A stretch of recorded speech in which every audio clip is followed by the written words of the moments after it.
जय श्री राम भक्तजनों, आप सभी का स्वागत है। श्री रामचरितमानस कथा के वार्षिक पाठ के 213वें दिन की कथा में। वार्षिक पाठ में हम प्रतिदिन 3 दोहे पढ़ते हैं, जिससे हमारी संपूर्ण रामायण 1 वर्ष में पूर्ण हो जाती है। जिन भक्तजनों पर समय की कमी रहती है, वे प्रतिदिन मात्र 3 दोहे पढ़कर अपने जीवन को सफल बना सकते हैं।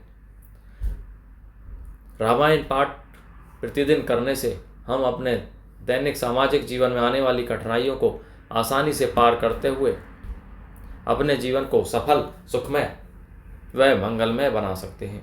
पाठ आरंभ करने से पूर्व हम शिव शंकर, भोलेनाथ, पार्वती माता को प्रणाम व आह्वान करते हैं कि वे भी हमारे श्री रामचरितमानस से सम्मिलित हों, जिन्होंने सर्वप्रथम श्री राम नाम की रचना की और इस संसार को राम नाम प्रदान किया। तत्पश्चात सभी गुरुजनों, सभी देव देवताओं को प्रणाम व आह्वान करते हैं कि वे भी हमारे पाठ में सम्मिलित हों और हम अपना आशीर्वाद प्रदान करें। तो शुरू करते हैं आज की कथा कि ये अमित उपदेश जहें तहें लोगन ने मुनि बरन है, धीरे जो धरिय नरेश कहे वशिष्ठ विदेशन, मंगल भवनीय मंगल हारी द्रवहु दशरथ अजिर बिहारी। जहाँ तहाँ श्रेष्ठ मुनियों ने लोगों को अपरिमित उपदेश दिए और वशिष्ठ जी ने विदेह अर्थात जनक जी से कहा, हे राजन, आप धैर्य धारण कीजिए।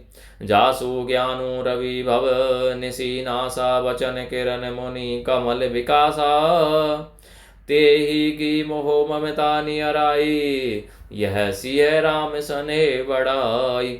जिन राजा जनक का ज्ञान रूपी सूर्य भव अर्थात आवागमन रूपी रात्रि का नाश कर देता है और जिनकी वचन रूपी किरणें मुनि रूपी कमलों को खिला देती हैं अर्थात आनंदित करती हैं, क्या मोह और ममता उनके निकट भी आ सकते हैं? यह तो श्री सीताराम जी के प्रेम की महिमा है अर्थात राजा जनक की यह दशा श्री राम जी के अलौकिक प्रेम के कारण हुई, लौकिक मोह ममता के कारण नहीं। जो लौकिक मोह ममता को पार कर चुके हैं उन पर भी श्री सीताराम जी का प्रेम अपना प्रभाव दिखाए बिना नहीं रहता। विषयी साधक सिद्ध सयाने, त्रिविध जीव जग भेद बखाने, राम सने सरस मन जासो, साधु सभा बड़े आदरताशु। विषयी, साधक और ज्ञानवान सिद्ध पुरुष जगत में ये 3 प्रकार के जीव वेदों ने बताए हैं। बस इन तीनों में जिसका चित्त श्री राम जी के स्नेह से सरस अर्थात सराबोर रहता है, साधुओं की सभा में उसी का बड़ा आदर होता है।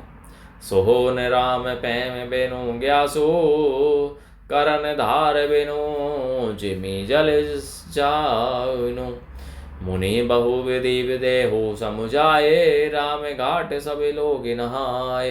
श्री राम जी के प्रेम के बिना ज्ञान शोभा नहीं देता कि जैसे कर्णधार के बिना जहाज।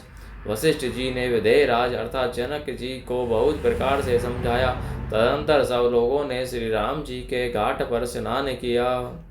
सकल शोक संकुल नर नारी, शोभा सौ बीते ओ मुनिभा बिनु बाउरी, पशु खग मृग ने कीन आहारो, प्रिय परिजन कर कौन विचारू। स्त्री पुरुष सब शोक से परिपूर्ण थे। वह दिन बिना ही जल के बीत गया। भोजन की बात तो दूर रही, किसी ने जल तक भी नहीं पिया। पशु पक्षी और हिरणों तक ने कुछ आहार नहीं किया।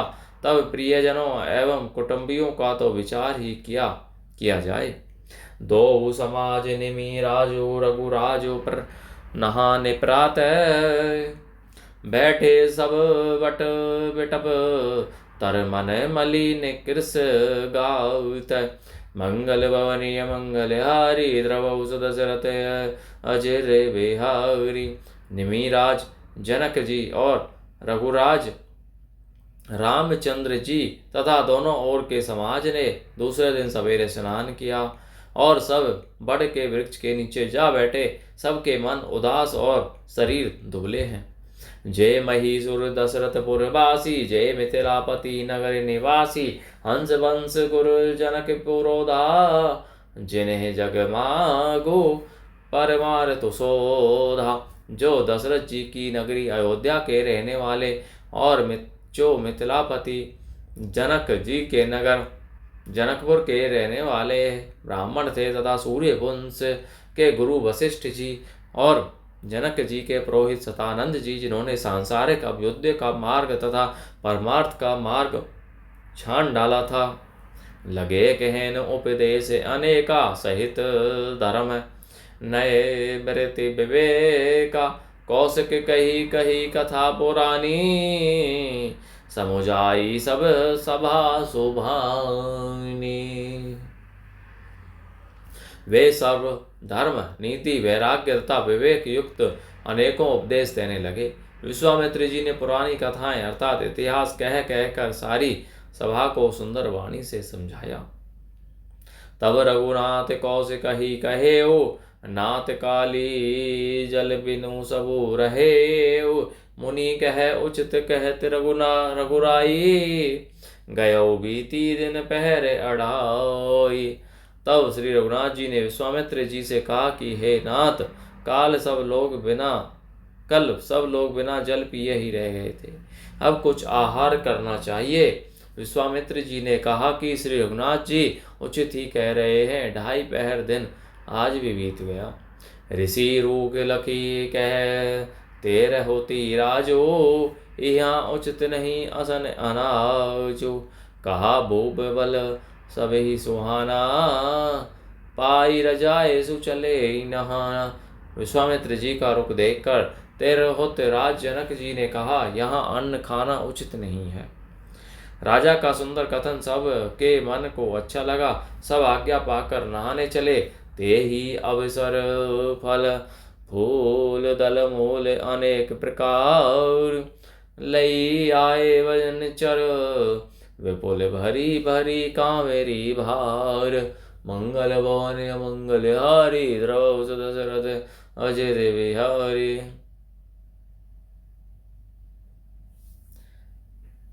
उसी समय अनेकों प्रकार के बहुत से फल फूल पत्ते मूल आदि बहंगियों और बोझों में भर भर कर वनवासी कोल किरात लोग ले आए।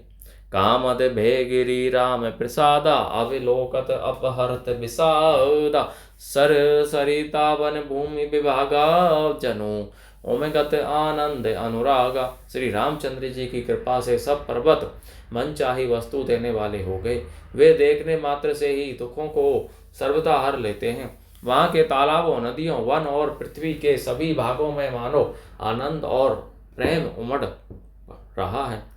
बेली बिटप सब सफल सफूला, बोलत खग मृग अली अनुकूला। ते ही अवसर बन अधिक उछाओ, त्रिविध समीर सुखद सब काहू। बेलें और वृक्ष सभी फल और फूलों से युक्त हो गए। पक्षी पशु और भौरे अनुकूल बोलने लगे। उस अवसर पर वन में बहुत उत्साह अर्थात आनंद था। सब किसी को सुख देने वाली शीतल मंद सुगंध हवा चल रही थी। जाई ने बरेनी मनोहरताई, जनु मही करती जनक पहुनाई। तब सब लोग नहाई नहाई, राम जनक मुनि आए सुपाई। देखी देखी तरुवर नागे, जहें तहें पुरजन उतरन लागे। दल फल मूल कंद विधि नाना, पावन सुंदर सुधा समाना।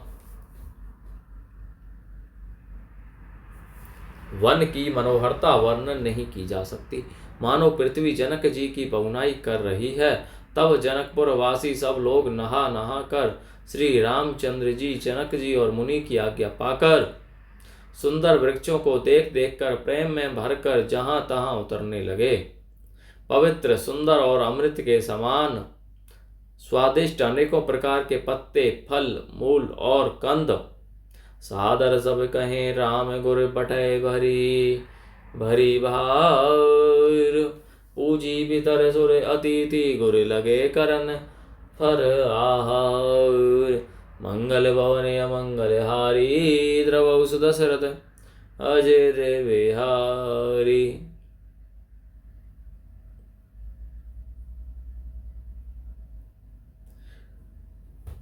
श्री राम जी के गुरु वशिष्ठ ने सबके पास बोझे भर भर कर आदर पूर्वक भेजे। तब वे पितर देवता अतिथि और गुरु की पूजा करके फलाहार करने लगे। बोलो जय श्री रामचंद्र की जय। तो भक्तजनों, आज की कथा का विराम यहीं पर होता है। बोलो जय श्री रामचंद्र की जय। शिव शंकर भोलेनाथ जय, पार्वती माता की जय, सभी देव देवताओं सभी गुरुजनों की जय।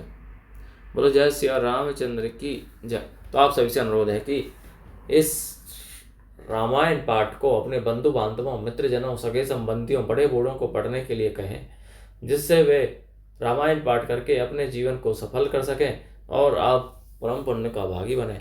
बोलो जय श्री रामचंद्र की जय।